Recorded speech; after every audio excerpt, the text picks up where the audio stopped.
Hello guys, আমি একটা পিঠার রেসিপি নিয়ে আসছি।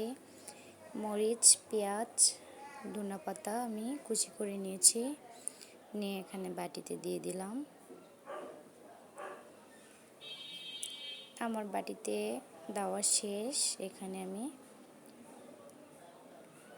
হলুদ,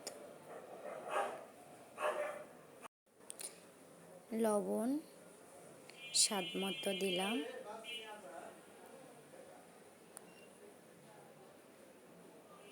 দিয়ে এখানে একটু বাটা মশলা, জিরা, রসুন, আদা বাটা এটা দিয়ে দিছি। দিয়ে এটা আমি মশলাটা ভালো করে মেখে নিচ্ছি। এই যে হাত দিয়ে মশলায় মেখে নিচ্ছি। এখানে আমার মশলানো শেষ।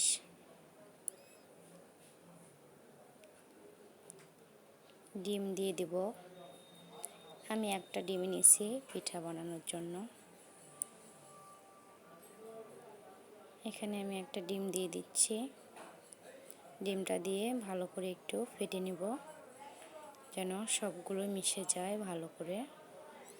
দিয়ে এখানে আমি আটা নিয়েছি, চালের গুঁড়া একটু আর একটু আটা দিয়ে আমি অল্প অল্প করে দিয়ে মেখে নিচ্ছি।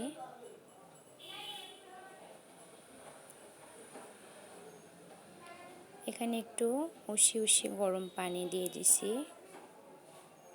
দিয়ে আমি মাখাই নিচ্ছি। আর একটু পানি দিলাম, অল্প অল্প করে পানি দিচ্ছি। এখানে আমি পানি দিয়ে ভালো করে এটা গোলায় নিচ্ছি।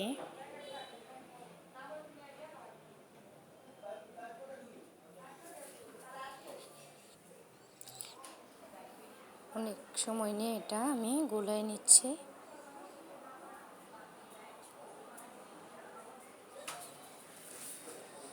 এখানে আমার গোলানো আর একটু লাগবে, একটু পানি। আমি এখানে একটু পানি দিয়ে গোলায়